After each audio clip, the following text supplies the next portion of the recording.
Olá, para você que está acompanhando a gente aqui na Cápsula do Som. Eu sou a Perla Bia e eu vou te contar uma coisa. Hoje eu tô numa saia justa, justíssima. Sabe por quê? Porque eu estou recebendo aqui na nossa cápsula um dos maiores comunicadores do Brasil. Ele é referência, ele é mestre em comunicação. Eu gostaria muito de te dizer que já fiz aulas com ele, mas ainda não, mas vou ter, né? Ele tá dizendo que sim. Então curte esse vídeo aqui, comenta, segue nosso canal, ativa o sininho e me ajude a trazer cada vez mais informação para dentro da nossa cápsula. Combinado? Então, Lucas, solta a vinheta, porque daqui a pouco nós vamos conversar com Delfis Fonseca.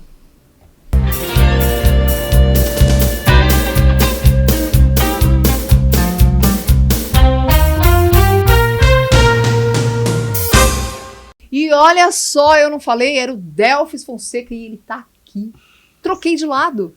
Sabe por que eu troquei de lado hoje, senhor Delfis Fonseca? Por que você trocou de lado, Bia? Porque você é o mestre da comunicação. Para com isso. Então você vai ficar desse lado aí, que é o lado que eu uso. Onde Tá eu bom. tento me comunicar aqui. Não, imagina, você é uma comunicadora. Lá na abertura, você viu que eu falei que eu tô numa saia justa, né? Uhum. Me deixaram aqui numa saia justa. Por Com quê? o mestre da comunicação na minha frente. Que é isso? Prazer estar aqui, Bia. Obrigada, muito legal eu te estar com agradeço você. muito. Você canta e encanta por aí com o Giba de vez em quando, né? Sim, o Então, Giba é meu linkou. produtor master. É isso aí, o meu também. Meu era.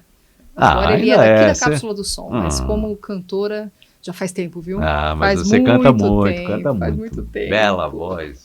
Delfis, você é locutor, dublador, vamos ver se eu vou falar tudo certinho aqui, hein? Professor de comunicação, apresentador, narrador de documentários, Sim. onde você trabalha para Discovery Channel, Rede TV, você trabalha porção no de- Olhar Digital, você trabalha numa porção de lugares aí. É. Conta um pouco pra gente tudo isso e como começou tudo isso? Então, na verdade, assim, eu sou apaixonado por comunicação, Bia, desde sempre.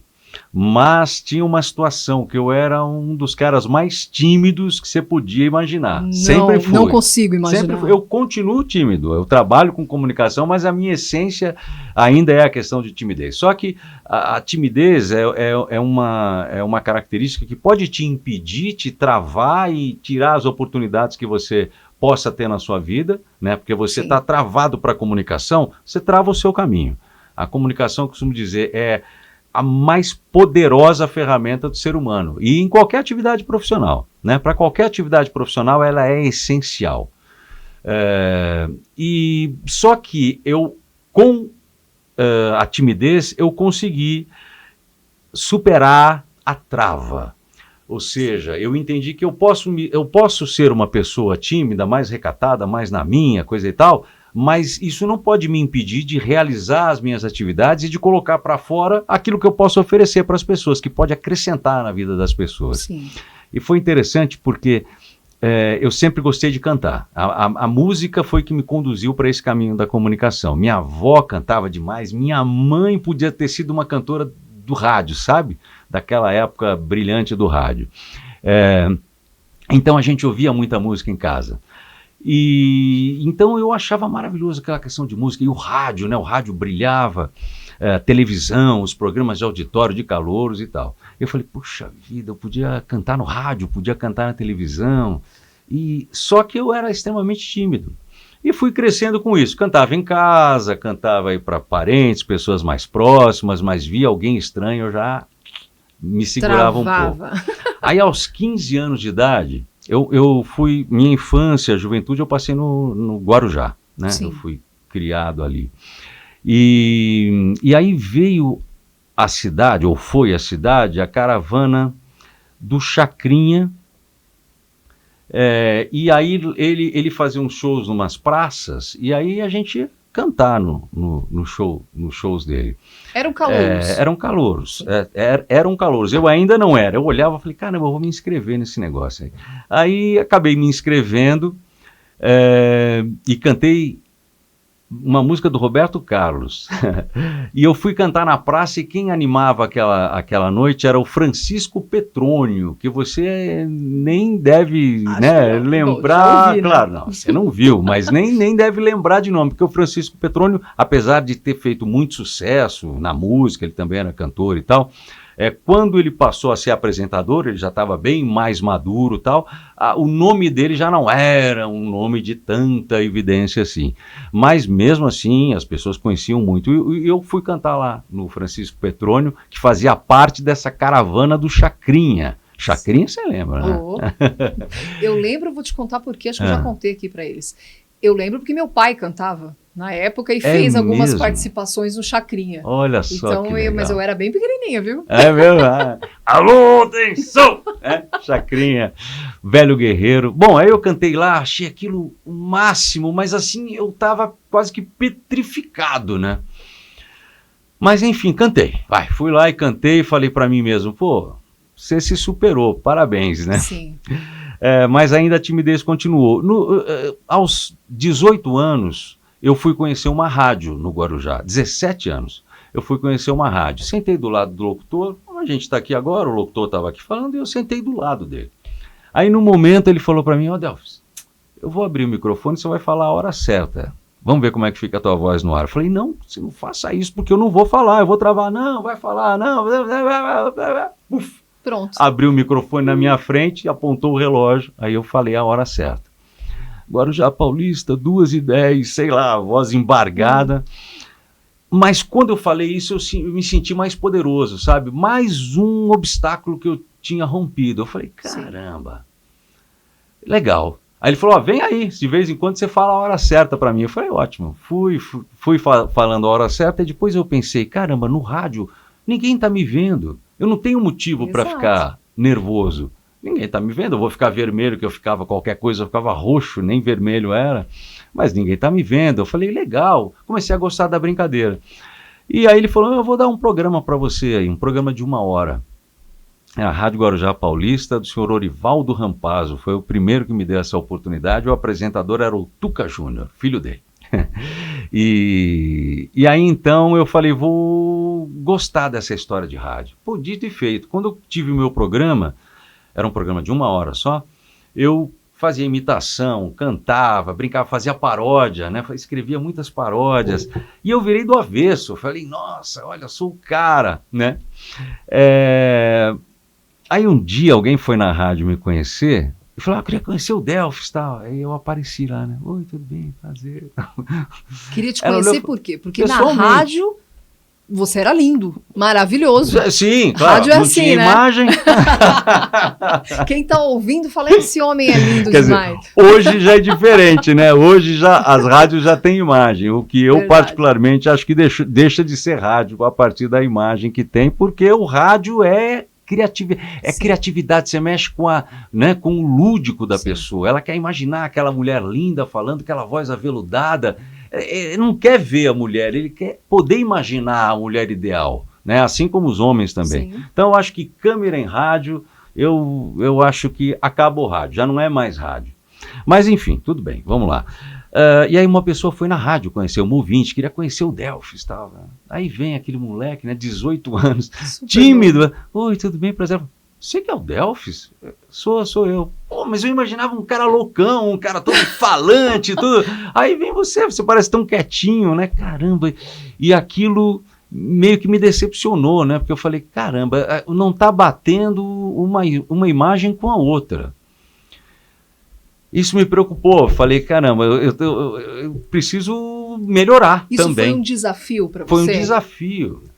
Foi um desafio que depois, na marra, eu tive que superar, porque era muito comum na época os radialistas fazerem shows, apresentarem shows em praças, ou, sei lá, vai ter um show de um cantor sertanejo, chama o Delfis para apresentar, e aí então abre o show e coisa e tal.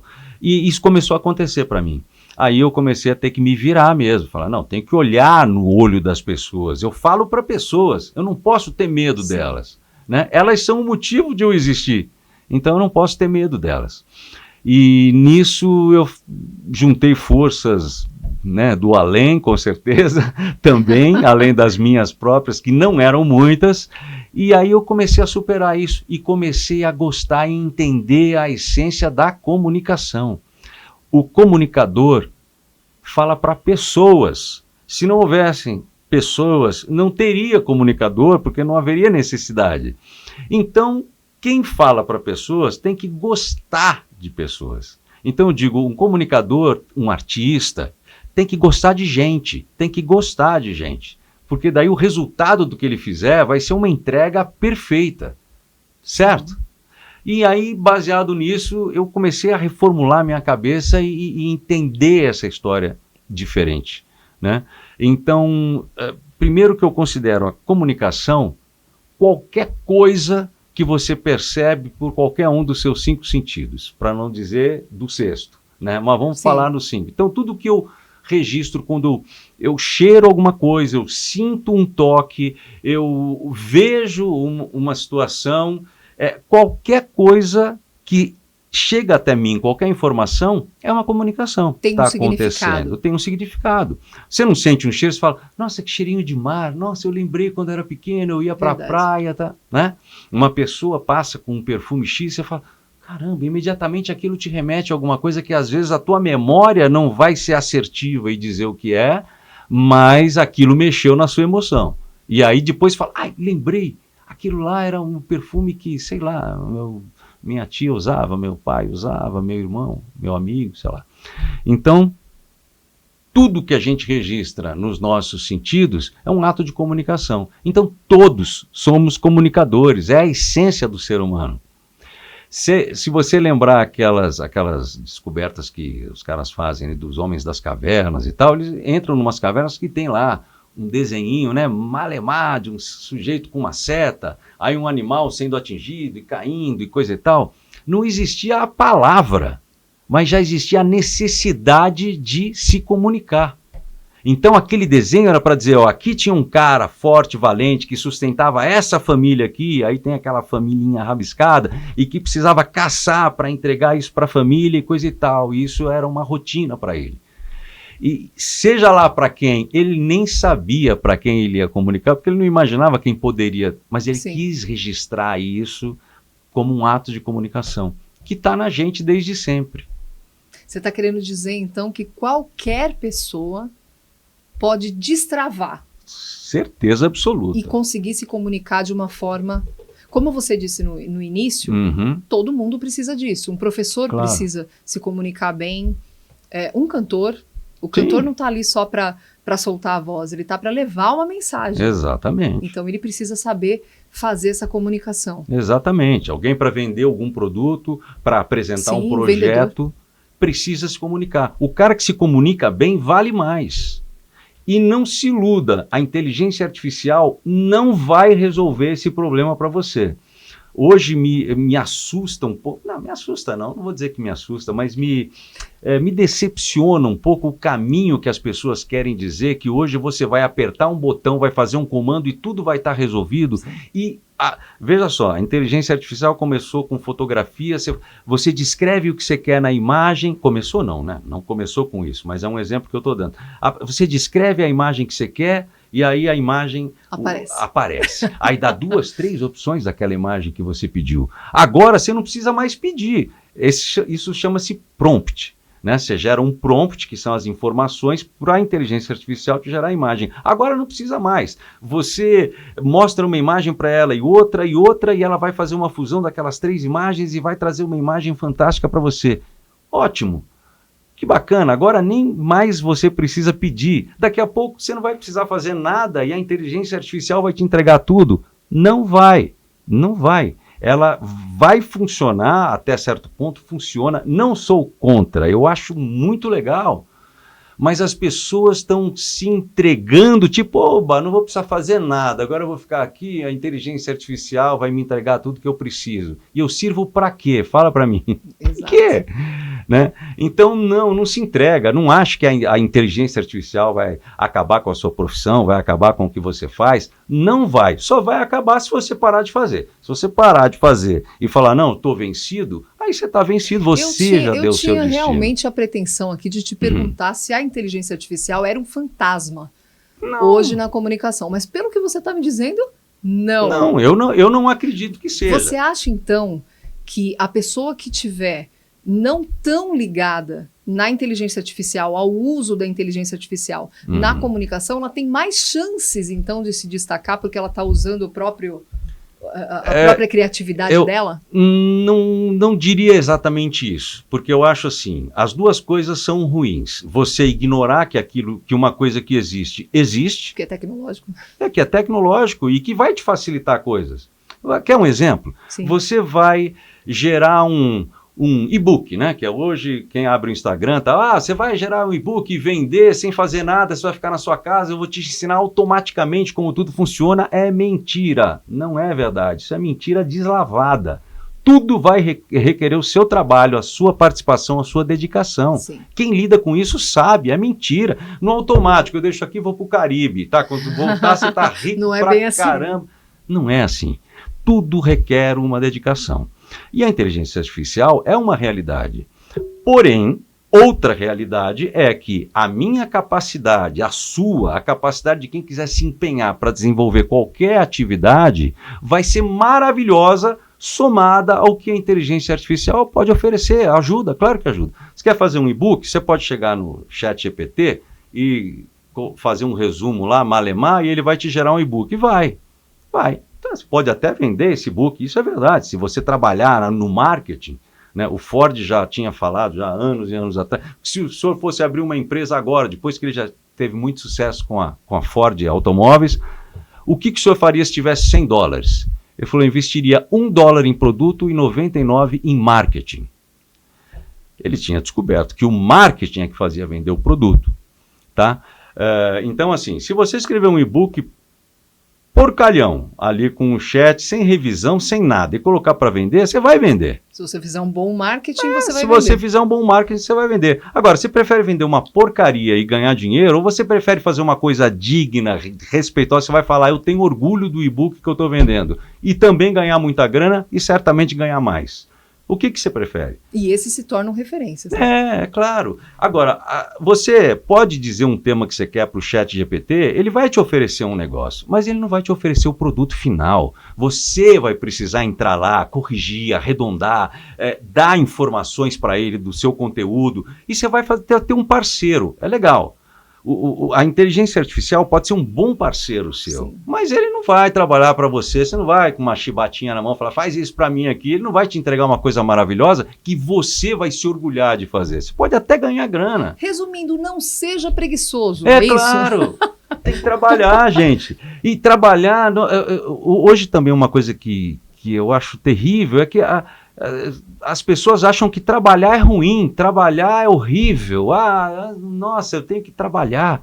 Né? É produzir. A gente tem que produzir. Não é gostoso você estar aqui produzindo o seu podcast, pensando quem que você vai trazer, o que você vai falar, que impacto isso vai trazer para as pessoas. É o maior prazer do mundo quando você tem uma atividade que você respeita, que você desenvolve, que você vê crescer. É para isso que a gente está aqui. Senão é para que mais? Não é? Ajuda as pessoas, dá ideias para as pessoas, abre caminhos para as pessoas, e tudo isso é o quê? Se não comunicação. Exatamente. Né? A gente voltou àquele ponto que a gente falou no início. Né? Então eu acho que a comunicação, ela é a própria vida, ela se funde com a vida. E é engraçado que eu fiz, a minha primeira formação foi técnico em Química. Eu fiz um colegial técnico em Química, no Colégio do Carmo, em Santos. Quem é da Baixada conhece o Carmo. Mas faz tempo, tá, gente? Faz muito tempo. Mas está lá ainda. O colégio está lá, Eu acho que está, pelo que eu sei, sim.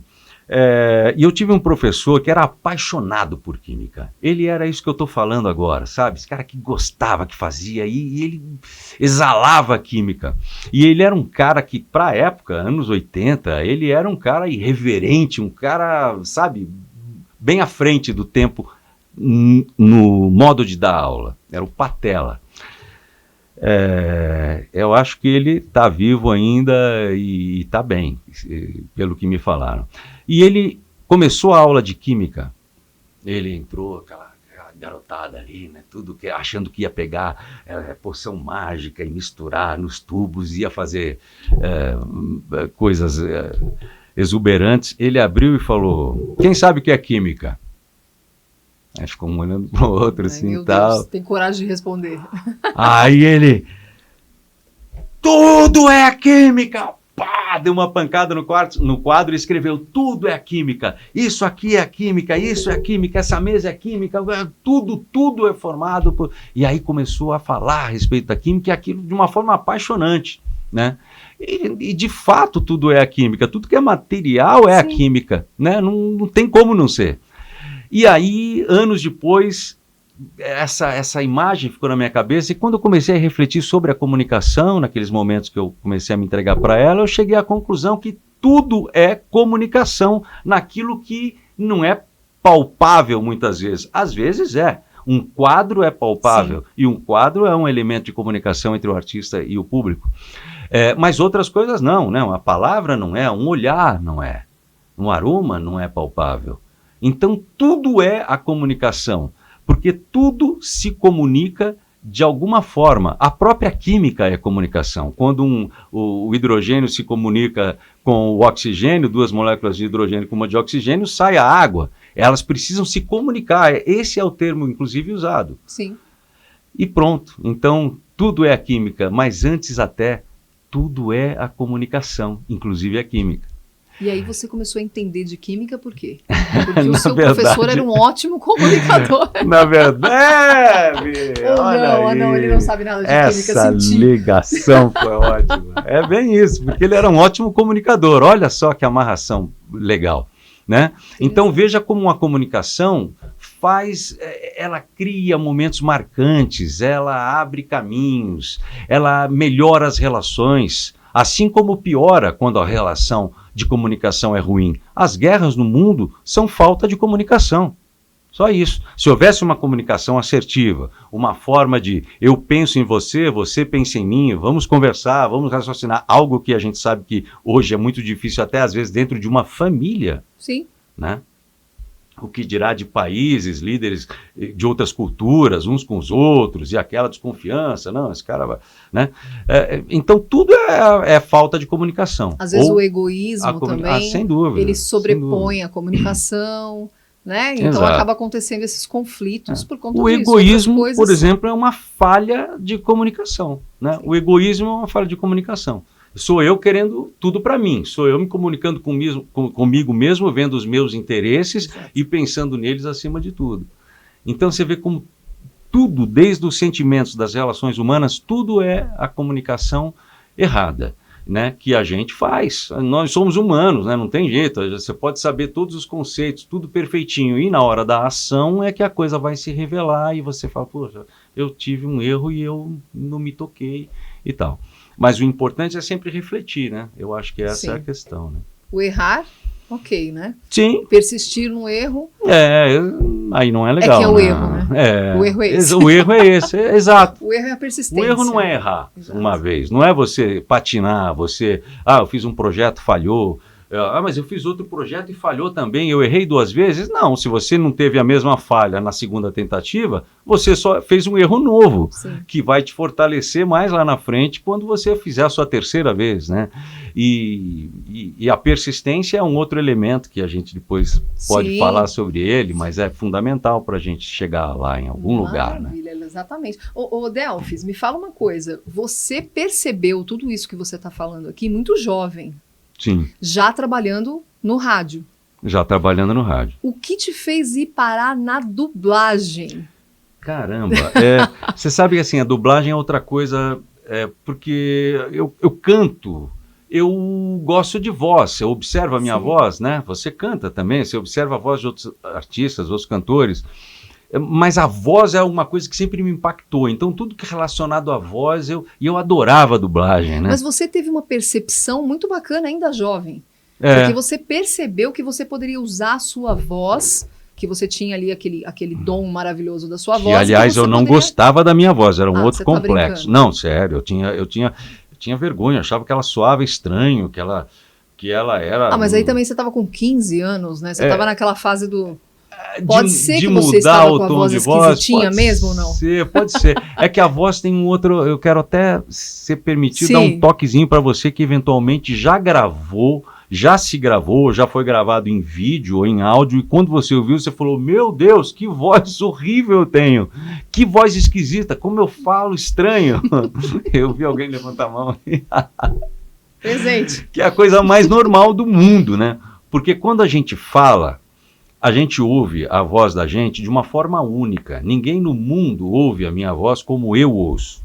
Porque, além de ouvir pela via externa, que é a mesma que você está ouvindo, eu tenho uma ressonância na caixa craniana e tal. E a minha referência de som é a soma do que só eu tenho, que é essa ressonância aqui, com o ouvido, que eu também tenho ouvido, ouço dos dois e eu ouço, e então sai uma voz diferente daquela que você ouve e, portanto, daquela que um gravador ouve. Então, quando eu ouço a minha voz gravada num gravador, num vídeo, eu estou ouvindo a minha voz como eu não poderia ouvir, sem a ressonância da caixa craniana. Então, chega a voz pura para mim que não bate. Meu cérebro fala, pô, mas não é essa voz que eu escuto quando eu... Você tem a sensação de que você fez errado. É. De que você errou. Não era isso não que eu queria fazer. Não era isso, não era essa voz que eu queria colocar, não era isso, não sou eu, não é possível.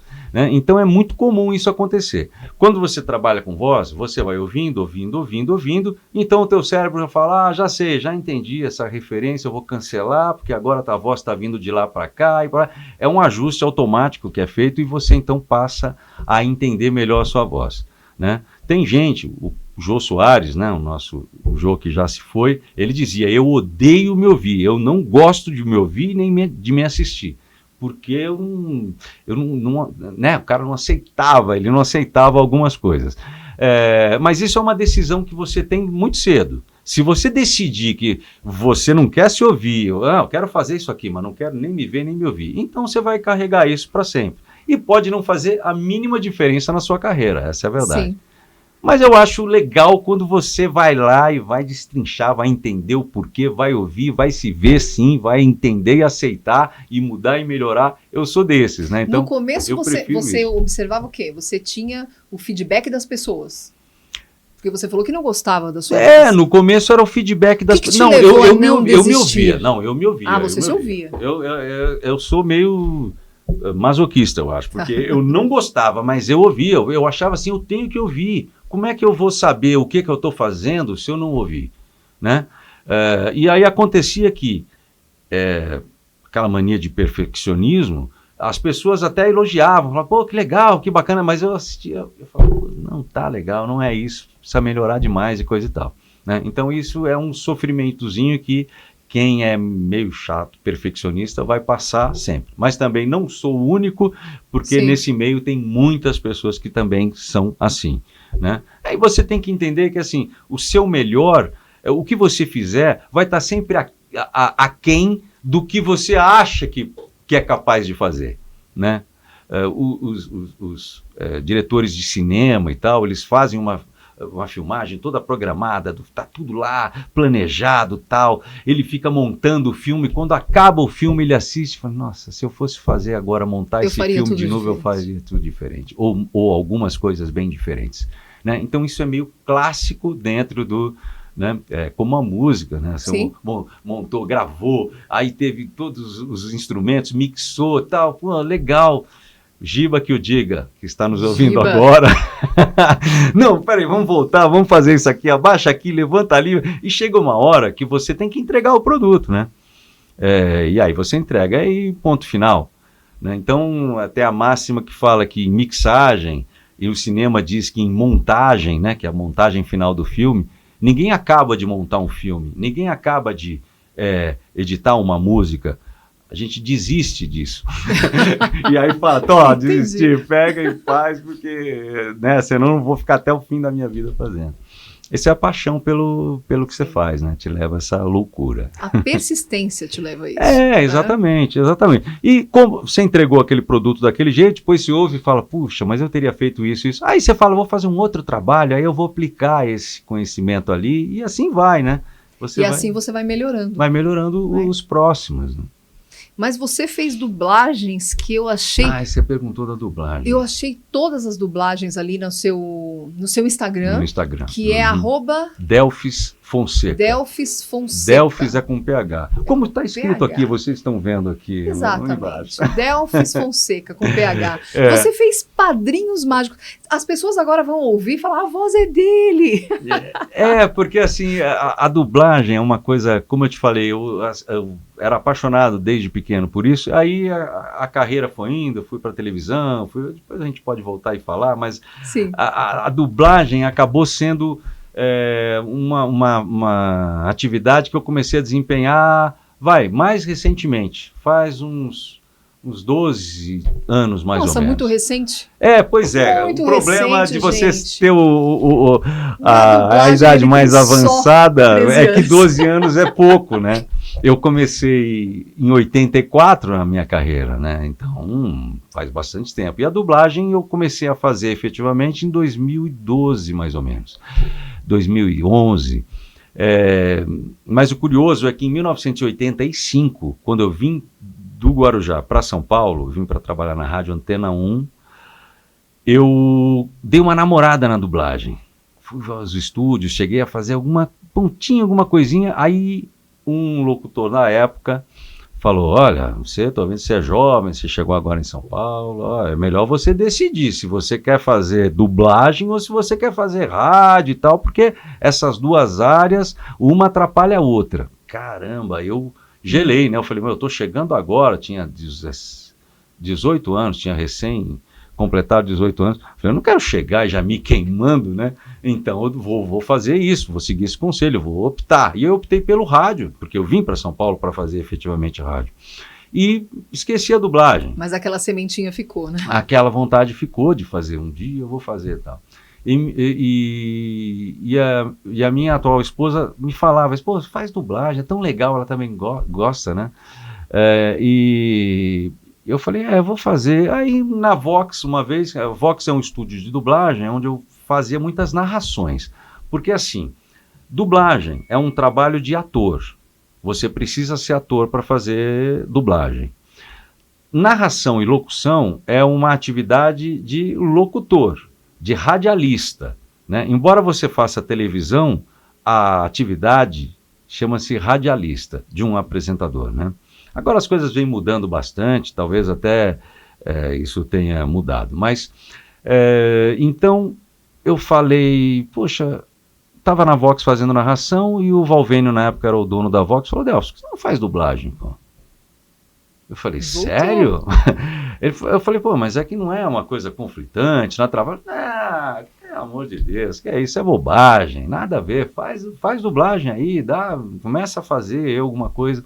Enfim, eu falei, beleza, eu já tenho formação de ator, eu já tinha formação de ator, né?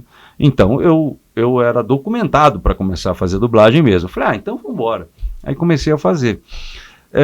E a dublagem é uma atividade interessante porque você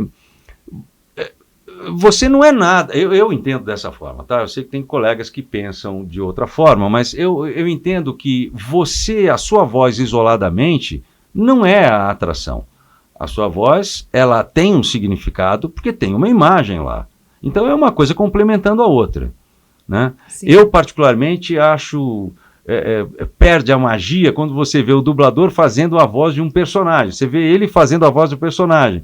Às vezes nem te parece que aquela é a voz do personagem mesmo, porque tá faltando a imagem eu nesse momento aqui, eu queria que você colocasse a máscara do Zorro e falasse alguma coisa. Então, mas o Zorro, por exemplo, eu dublei o Jean de Jardin na nova série do Zorro na Paramount Plus, né? E o Jean de Jardin é um ator incrível, né? Eu acho ele maravilhoso, ganhou o Oscar lá com o artista, né? Ele é um ator maravilhoso. Mas na hora que a gente está dublando, você olha para o personagem e houve um teste para isso, enfim, cada um fez um teste e a Paramount escolheu para que eu fizesse a voz dele.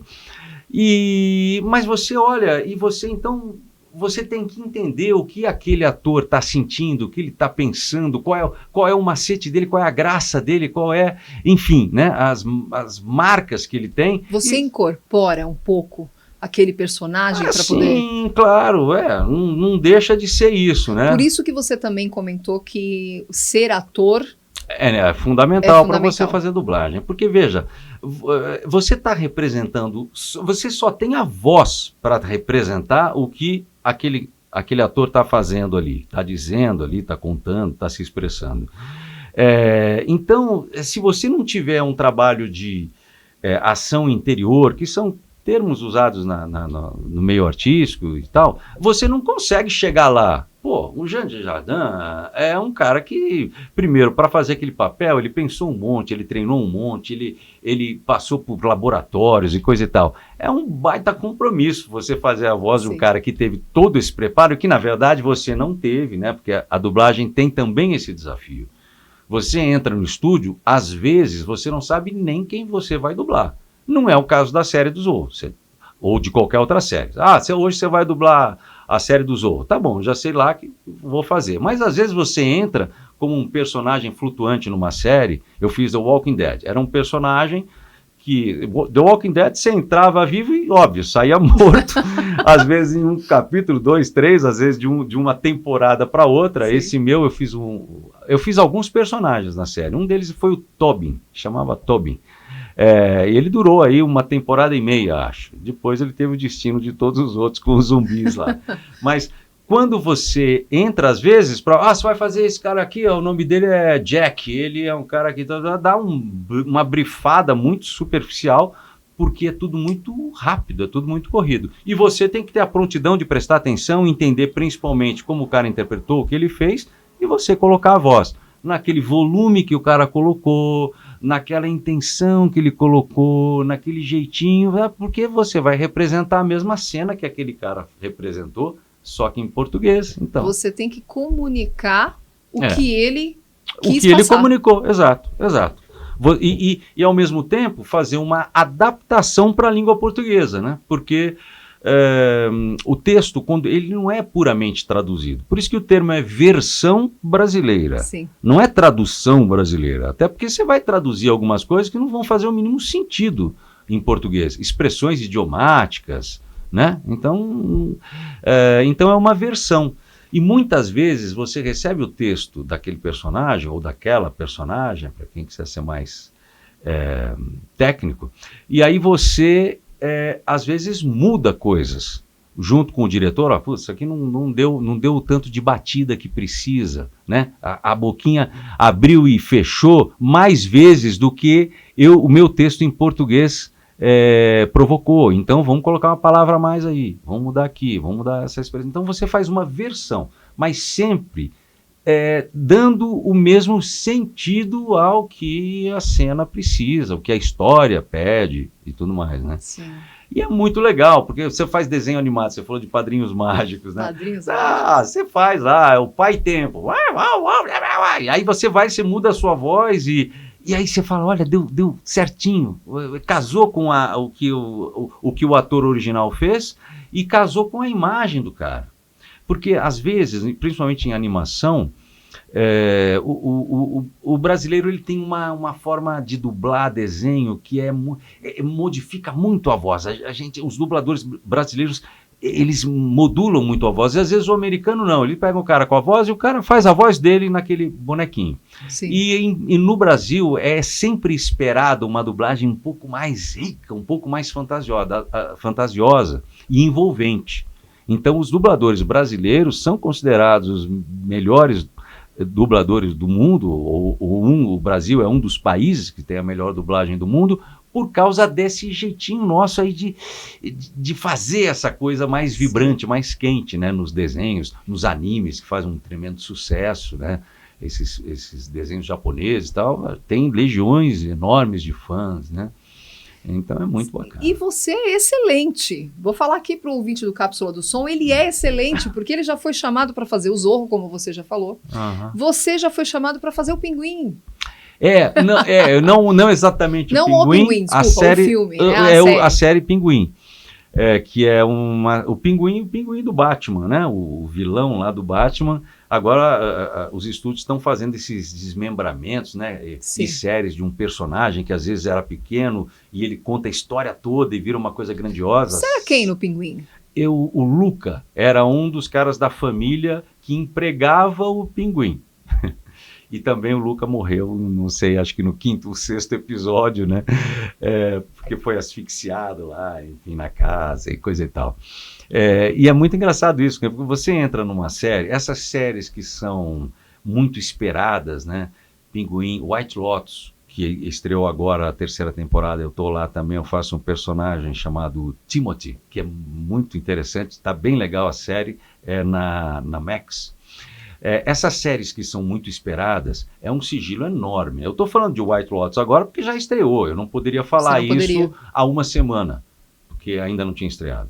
Né? E óbvio que eu não posso falar de absolutamente nada a respeito da série, que ainda não tenha sido veiculada. Então eu digo, essas séries grandes, elas são muito esperadas e o sigilo da coisa é muito grande.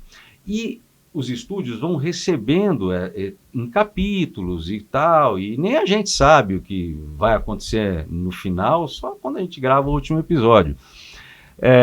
E é interessante, porque você começa a fazer um personagem, você não sabe se aquele cara vai morrer já no próximo capítulo, vai morrer no final, não vai morrer, vai se tornar importante. Às vezes personagens começam pequenos e terminam dominando a história.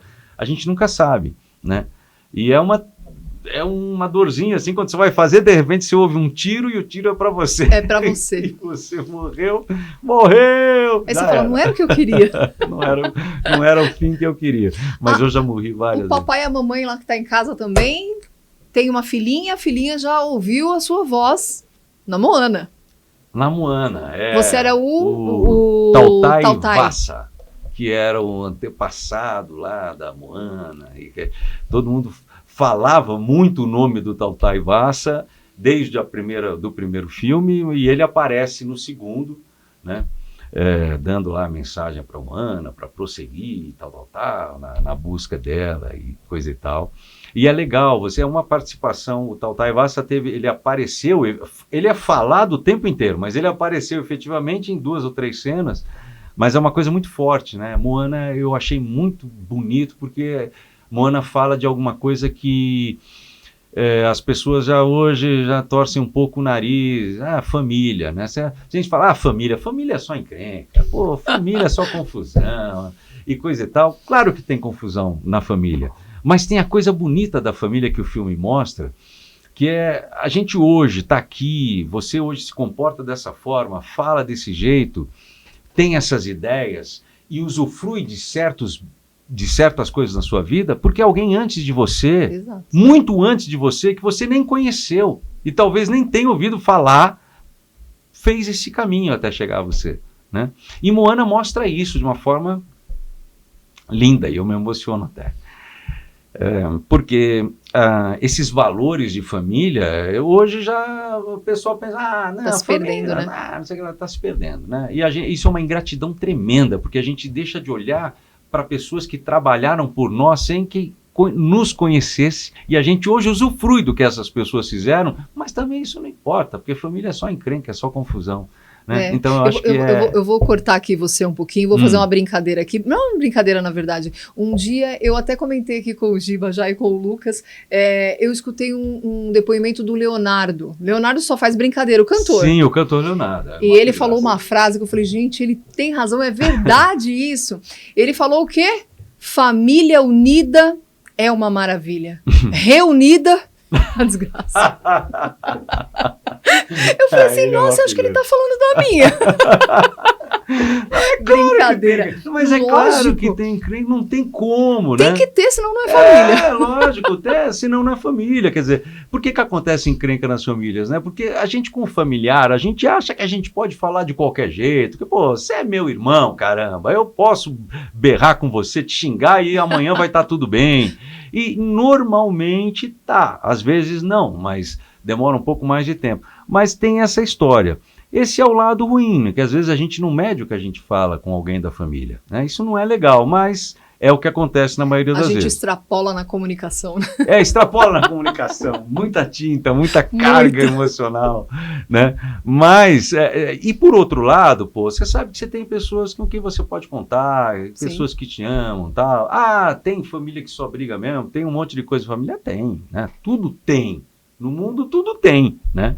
Mas acho que falta a gente valorizar mais o que a gente tem, agradecer mais pelo que a gente tem, para que a gente possa produzir mais, ter mais e dar mais, e oferecer mais, né? A gente só pede e esquece de agradecer, né? E esquece de dar, de oferecer também o que você pode para alguém. Eu não estou falando de grana, não estou falando de você sair dando esmola, nada disso.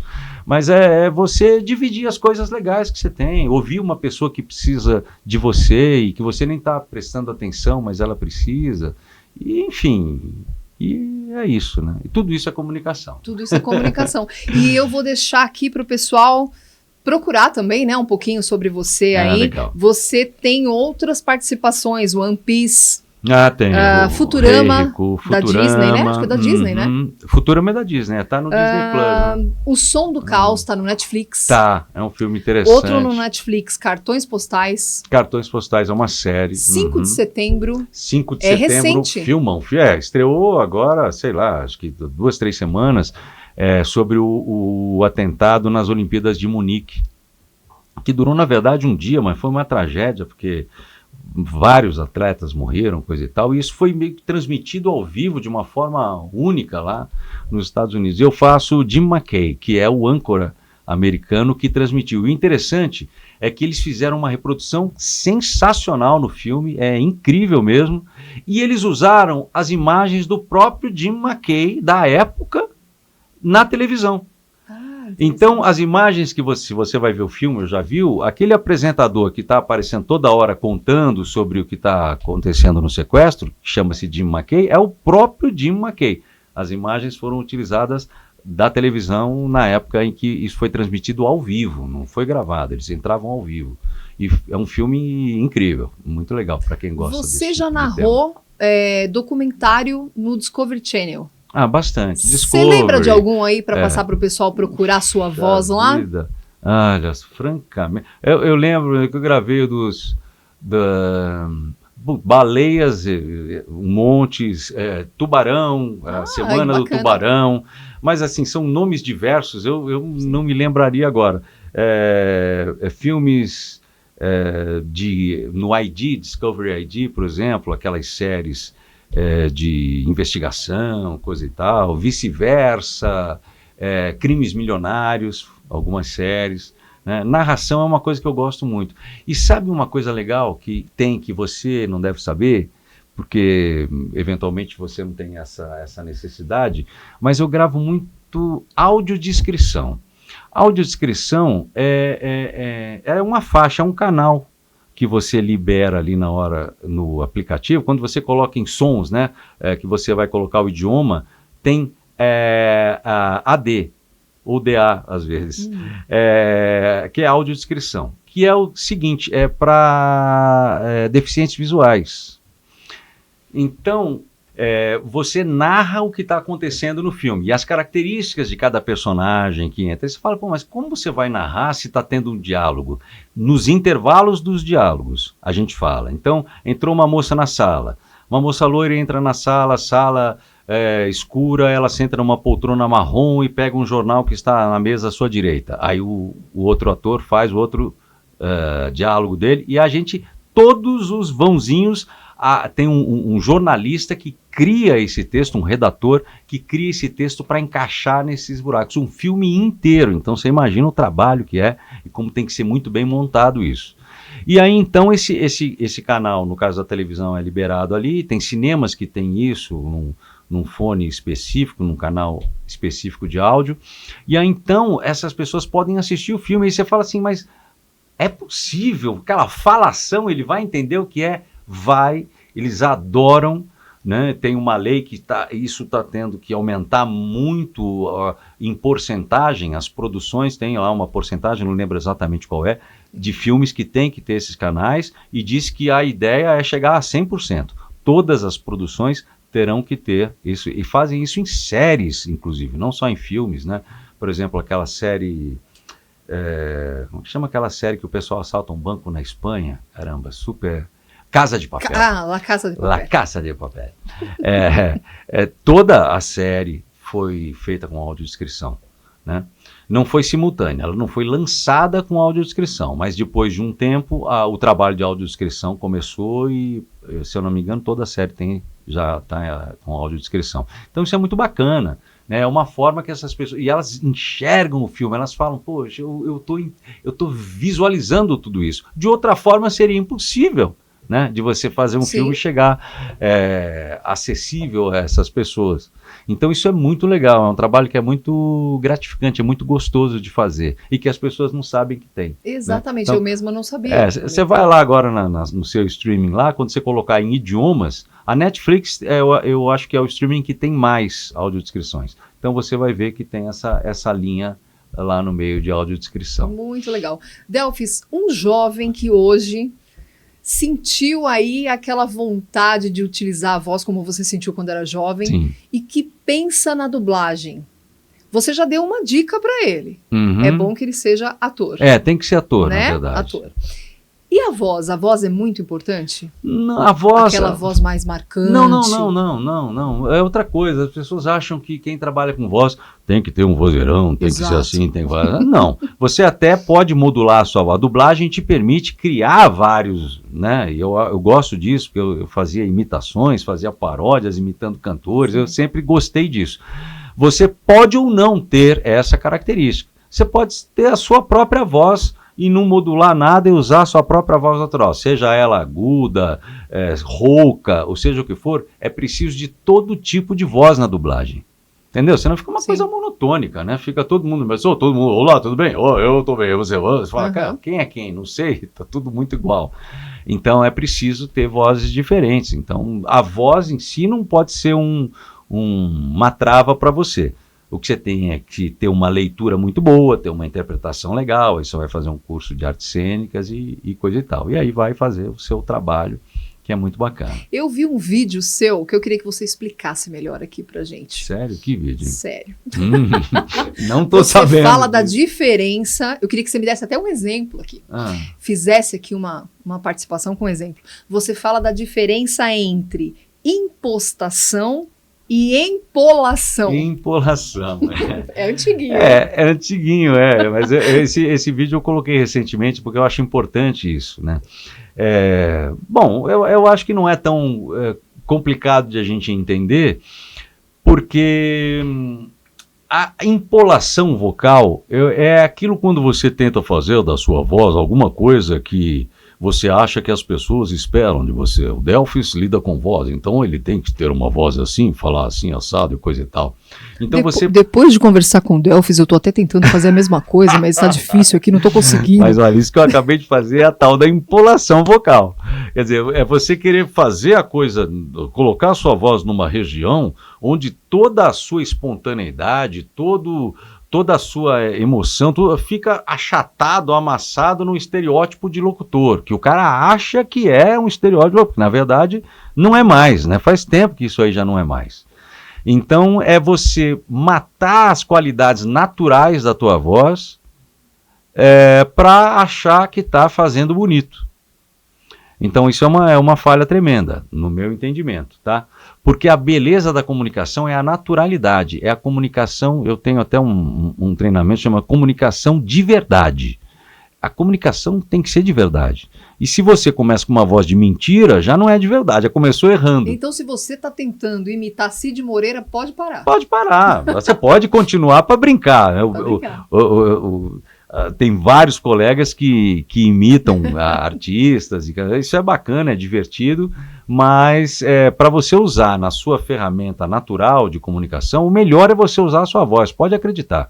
Agora, eu posso melhorar a minha voz? Claro, através da impostação vocal. Impostação vocal, ela não quer dizer que você vai falar assim, olá, tudo bem? Não, quer dizer que você vai tirar o melhor da sua voz. Quer um exemplo claro? Roberto Carlos. Ele tem uma voz num timbre, né, bicho? É um timbre ali e tal, que vem... você poderia falar, pô, mas tem cantores que têm uma voz muito mais bonita, mais graves, mais pesadas e tal. Só que ele é o Roberto Carlos. E ele é o Roberto Carlos porque a voz dele é exatamente aquela. E ele tira o máximo da voz dele. Você vê, ele está com 80 e tantos anos. A fonoaudióloga dele diz que nunca teve alguém com uma voz tão preservada, um cara tão disciplinado quanto ele. Então, você tem a sua voz, use da melhor forma que você puder. Melhora, principalmente a respiração. Voz é respiração. Voz é o ar que está passando entre as cordas vocais e emitindo um som. Quanto melhor a qualidade desse ar passando ali, quanto mais dosado, mais controlado ele é, melhor vai sair a sua voz.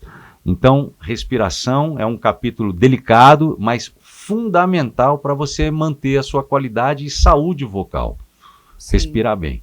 Essa aula que você deu agora, a gente vai falar um pouquinho, daqui a pouquinho, sobre o autofoco. O autofoco. O autofoco, que é o seu projeto, que você já trabalhou há um tempo e agora está... Sim, na verdade, o autofoco é um método de comunicação que eu comecei a aplicar. Eu montei o primeiro curso do Brasil de apresentação de televisão.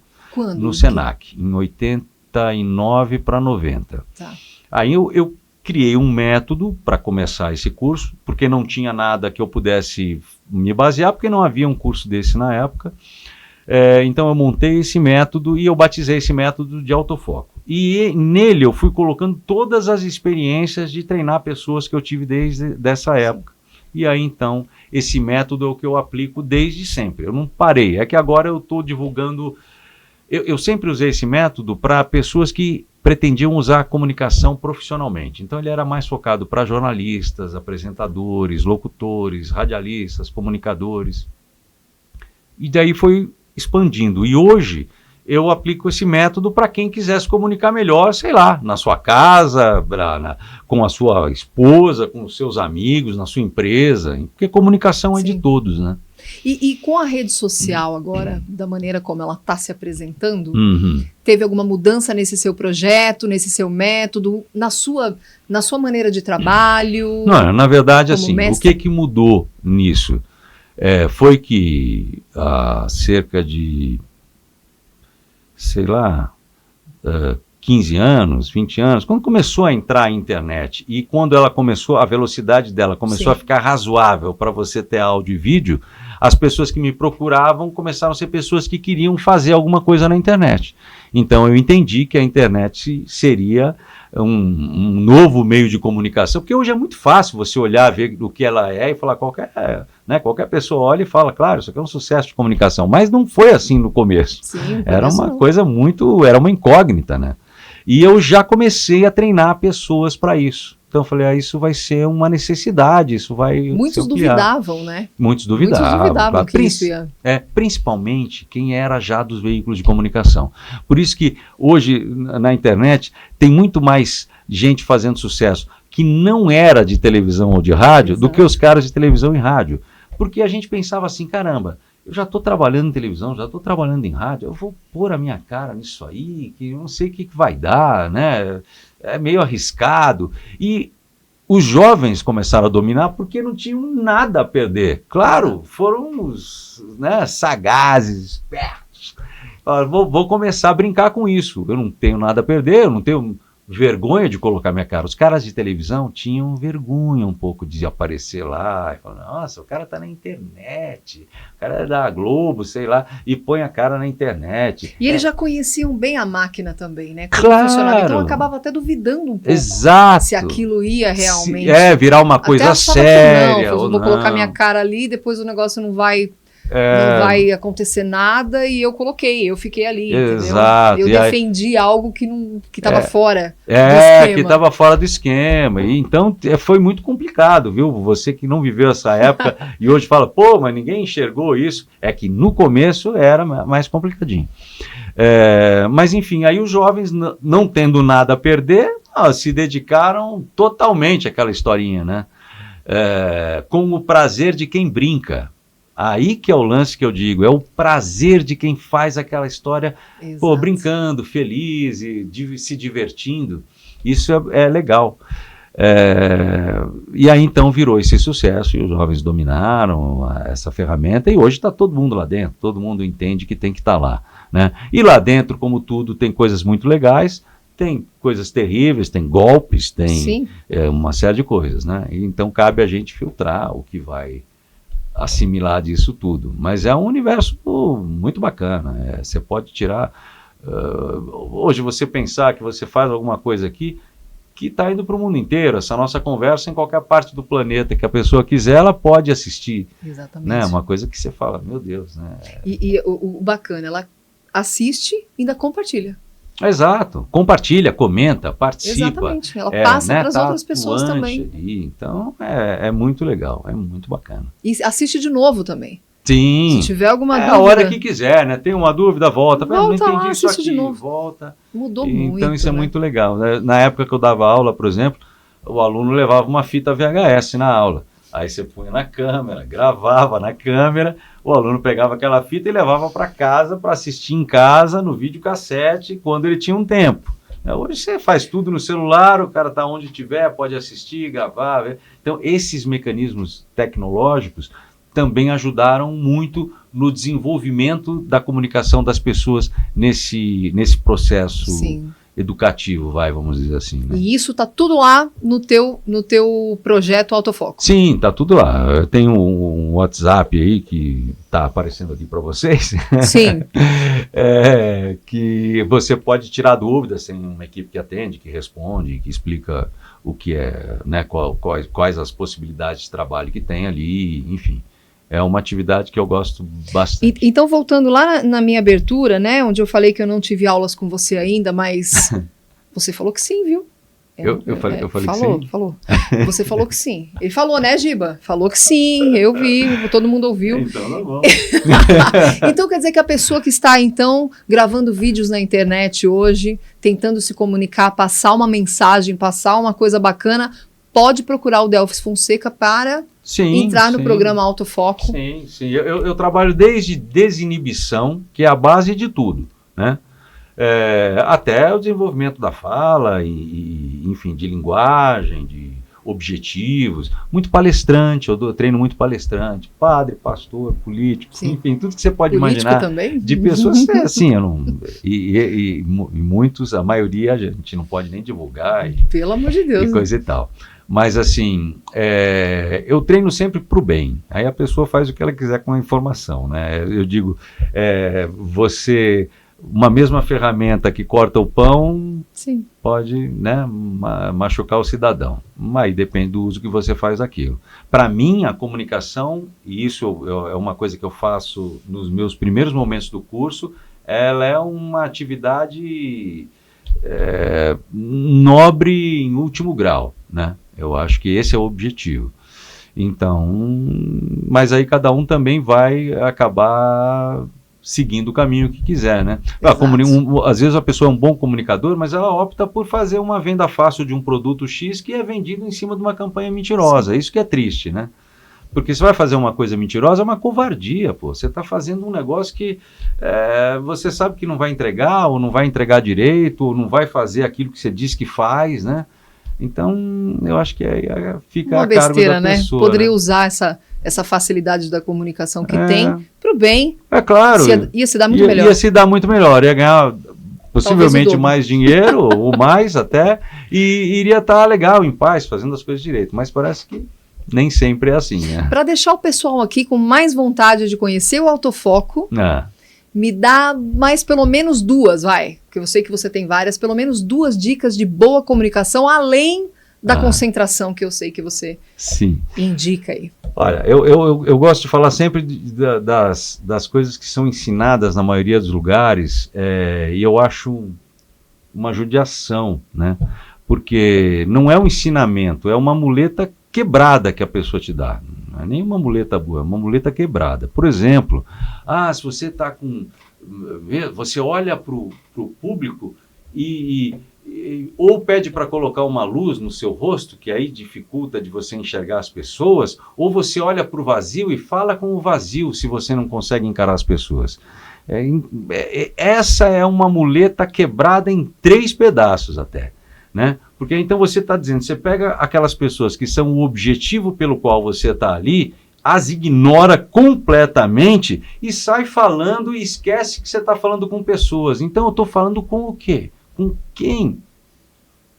E isso às vezes é repetido e colocado em letras grandes, grifado com marca-texto. Esse é um macete legal. É péssimo, gente, é errado, porque eu não posso ignorar para quem eu estou falando. Imagina você falando com uma pessoa, a pessoa assim, você está falando, olhando para ela, ela está assim, ela está fingindo que você não está ali. Tem maior desrespeito do que, tem coisa que te faz sentir mais mal do que isso, que é ser ignorado, né?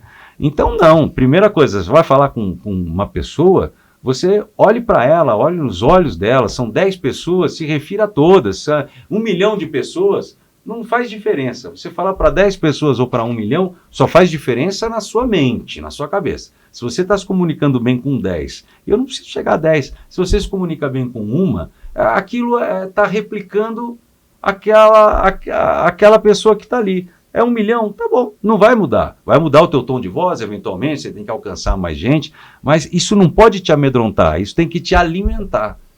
Porque eu sou um comunicador, eu gosto de gente, eu entendo o poder da minha mensagem, quão importante é aquilo que eu estou falando, então eu quero entregar isso para as pessoas. Muito né? bom. Esse é um dos principais conselhos. E o outro é assim, bom, tem vários, como você falou, Sim. mas um que é importante. Você vai se preparar para falar o tema, qualquer que seja que você, né, se propuser, o que for chamado para fazer. Você vai se preparar, você vai estudar, você vai pensar nele. Aí tem um método de montar tudo isso, que não dá para eu dizer aqui todos os detalhes, mas você vai se informar sobre ele. Agora, lembra que só o conteúdo não ganha o jogo. Eu posso ter o melhor conteúdo do mundo, posso saber falar, minha voz é ótima, puxa, legal, eu tenho conteúdo, minha voz é ótima, joia, eu vou ganhar o público. Não vai, só com isso. A forma com que você vai falar e vai apresentar essa mensagem é que vai ganhar o seu público. E não existe uma única forma de falar. Você tem que entender que não existe um tipo de público só. Você pode estar falando para pessoal da área técnica, sobre um assunto técnico, da sua profissão, da sua atividade, a sua abordagem, os seus exemplos, a condução do teu discurso, a tua postura, tudo isso vai ser de um tipo. Quando você mudar para um público em geral, que não é especialista da sua área, não é um profissional, você vai ter que usar outros argumentos, você vai ter que colocar aquele assunto de uma forma mais clara para as pessoas que não têm conhecimento. Se a tua plateia é jovem, bem jovem, ou até infantil, infanto-juvenil, você, por algum motivo a sua missão vai ser elucidar aquelas crianças para que elas cresçam sabendo que determinado assunto é importante, a abordagem vai mudar quase que 180 graus. Então, só você ter o conteúdo não resolve o jogo. Você tem que saber como apresentar aquele conteúdo para aquele público que vai estar te ouvindo. Você tem que adaptar, então. Você tem que adaptar, claro. Então eu digo assim, não existe receita pronta de bolo. Você tem técnicas para seguir. Mas mais do que as técnicas, você tem que saber a tua percepção tem que dizer, como é que eu pulo agora? Eu vou criar agora uma nova técnica. Eu já conheço 200, mas agora eu vou criar mais uma, porque essa necessidade... Então, é o apresentador que pensa. É o apresentador que está proativo ali na ação. E como ele pode estar proativo se ele não está vendo e olhando as pessoas para as quais ele está falando? Ele tem que estar ligado. Mas na internet não vê. Não, na internet não vê. É outra técnica. Televisão, internet, câmera, é outra técnica. Cada veículo, cada situação vai pedir um comportamento seu e ferramentas específicas para essa situação. Muito bom. Agora vamos ao Delfis Fonseca, cantor. Cantor, sim. Apresentador de shows. Adoro. Me fala uma coisa, qual o seu estilo musical e por que você escolheu esse estilo musical sendo um comunicador? O que você quer comunicar com esse estilo musical que você aborda? Então, olha, é assim, na verdade, hoje esse estilo musical que você está falando é o jazz, ou, né, eu gosto de músicas dos anos 40, 50, 60, 70, mas na verdade é o que eu estou fazendo hoje, na maior parte do tempo, com relação à música. Mas eu sou eclético pra caramba, porque a minha mãe minha avó também, então eu cresci ouvindo, sabe, desde Nelson Gonçalves, Silvio Caldas, até música erudita, minha mãe adora, minha mãe é viva, graças a Deus, com saúde, e ela ouvia músicas de orquestras, ela ouvia Caruso, depois, mais recente, Pavarotti, enfim, né, esses nomes da música. Então, minha mãe sempre ouviu tudo, Roberto Carlos, um pouco de tudo.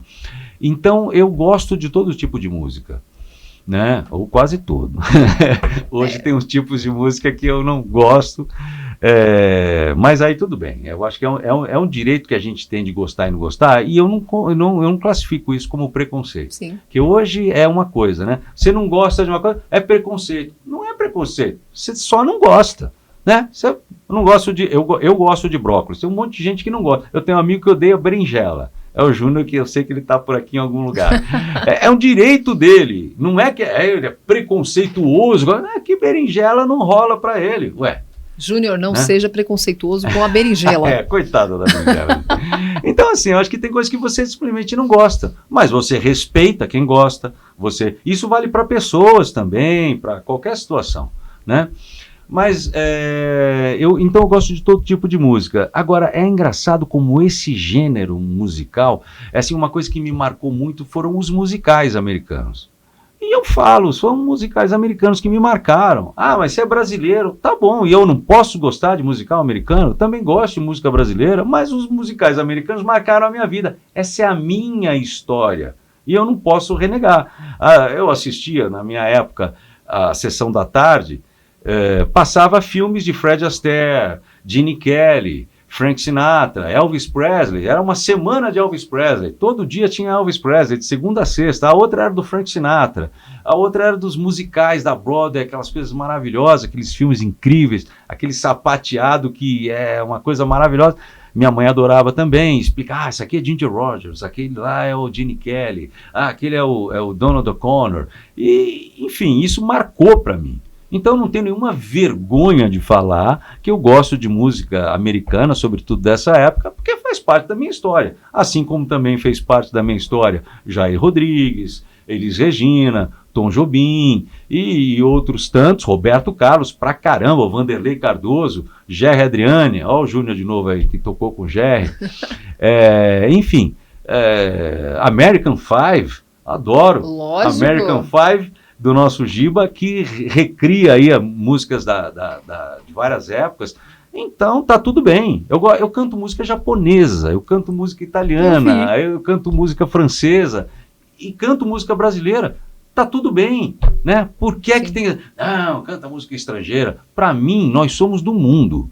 Eu não sou brasileiro só. Eu sou do mundo, poxa. Exato. Né? Eu me dou esse direito. Eu sou do planeta Terra. Então, acabou. Eu respeitando cada uma dessas nações, as suas músicas, a sua arte e tal, tá tudo bem. Eu não preciso me vestir de verde e amarelo para dizer, nossa, como eu amo o meu país. Eu amo o meu país, mas eu amo o planeta igualzinho, da mesma forma. Essa é a mensagem que você passa quando você escolhe o seu repertório. Perfeito. Meio isso, pronto, olha, já respondi. Sem pensar, eu já respondi na intuição. Tá respondido meio sem isso, pensar. É isso. Hoje não sou eu que estou falando, todo mundo já está, né, falando sobre isso, e os especialistas em música, que não sou eu. A música hoje tem prazo de validade, né? Ela surge, de repente, sumiu, ninguém mais quer ouvir, sumiu do rádio. Essas músicas que você coloca no seu repertório, elas não têm prazo de validade, né? É incrível. Aliás, esse é justamente o que eu coloco como slogan ali, né? Esse tipo de música não tem prazo de validade, porque você vê pessoas mais jovens ouvem e elas não viveram, longe de viver. Eu mesmo não vivi a época de muitas dessas músicas, né? Eu sou antigo, mas não tanto. Mas essas músicas me impactam como impactam a minha mãe, como impactam, né, as pessoas. Então eu acho que isso é legal, é a arte que fica, né? A gente tem muitos pintores, muitos artistas, mas tem aqueles que ficam, aquelas obras ficam porque foram icônicas, marcaram, e a música é isso. Ninguém aqui conheceu o Picasso, né? Exato. Ninguém aqui conheceu. Exato. Muito bom, você interpreta Elvis, Frank Sinatra, Tom Jobim. Eu fiz um desafio para você, vou falar aqui pro pessoal. Pode falar? Pode. Vai lá no Instagram depois. Adorei. Vai lá no Instagram depois que você vai ver. A dupla em ação. A dupla em ação aqui. Eu falei assim, gente, esse cara canta Tom Jobim.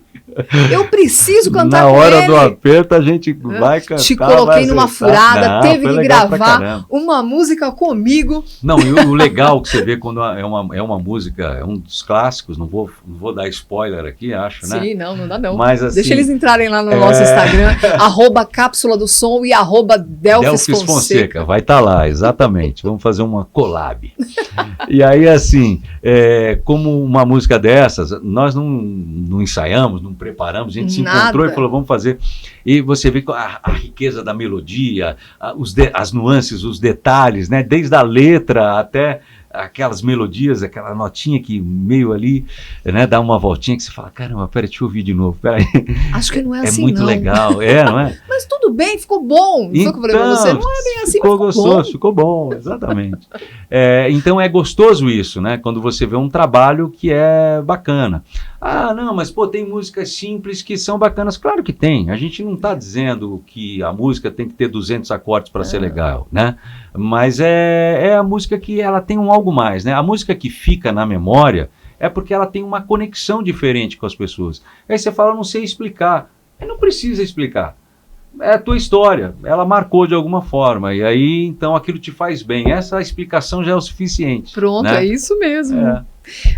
Eu perguntei para você sobre os fantasmas aí. Na música você também teve alguns fantasmas, já que de repente aconteceu algo que você falou assim, vou desistir?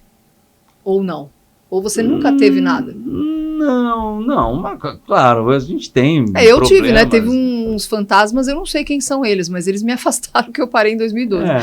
Então, mas aí depois nós vamos conversar. Quero entender, conte-me mais sobre isso. Mas assim, não, eu não tenho fantasmas. Assim, obviamente, você tem ideias, tem sonhos, tem projeções. Essas projeções nem sempre acontecem no tempo, na hora que você quer, da forma que você pensou. Mas isso é da vida, né? É da vida, não é só na música, ou não é na apresentação, ou não é, né? As coisas acontecem como a gente não pensou. Eu não imaginei que isso pudesse acontecer ou não pudesse acontecer. Faz parte da vida. Na minha vida aconteceram coisas que você fala, não, esse cara está mentindo, é conto de fadas. Vou dar um exemplo rápido. Eu tinha muita vontade de fazer televisão. Na época não era só televisão, tinha vontade de fazer telejornal. Eu era bem jovem também, eu estava na Rádio Cidade, eu fiz Rádio Cidade, Jovem Pan, aí fui para Bandeirantes, aí falei, pô, legal, é um canal que tem rádio e tem TV, eu vou ficar ali na espreita. E, putz, eu vi que era meio complicado, eu tentava, falei, deixa eu ficar na minha, eu estou no rádio, deixa eu fazer o rádio, aí quando tiver que acontecer, acontece. Eu meio que me libertei daquela ansiedade de fazer o negócio. Palavra, não passou muito tempo, não sei se algumas semanas ou um mês, eu fui beber água ali no bebedouro que tinha no corredor dos estúdios, na Bandeirantes, aí tô lá abaixado bebendo água, o sujeito cutuca minhas costas e fala, tudo bem, você é o Delfis Fonseca do rádio? Eu falei, sou. Prazer, eu sou o Zé Emílio Ambrósio, eu sou aí da Band TV, a gente está fazendo uma troca de cenário no Jornal Bandeirantes, que era apresentado pela Marília Gabriela e o Ferreira Martins, que é uma das maiores vozes do rádio, da publicidade, e fazia o telejornal na época. Então a gente vai precisar de um apresentador e de uma apresentadora só para fazer os testes de câmera, porque a gente vai posicionar a câmera para cá, para lá, e não ia pegar os dois apresentadores do jornal para ficar lá fazendo boneco. Então vamos pegar 2 bonecos. Quer ser um boneco? Quero. Tudo bem, vamos embora. Eu já tinha muita noção de como a coisa era, embora ainda não tivesse apresentado de verdade. Eu fazia telejornal em casa, eu e o meu irmão, a gente punha uma câmera, fazia lá e tal. Aí eu falei, legal, sentei naquela bancada, teleprompter, 4 câmeras, uma grua, mais uma câmera, mais outra, 6 câmeras. Eu falei, que maravilha. Então faz aí o jornal. Eles começaram a passar o texto do jornal, eu fazia, mudava de câmera, a outra apresentadora também. Aí acabou esse teste. Olha, muito obrigado por vocês terem vindo. Delfis, posso te pedir? Amanhã você pode voltar, que a gente precisa só ajustar mais uns planos de câmera, mas aí é coisa rápida, coisa de 15 minutos, meia hora no máximo. Eu falei, tá bom.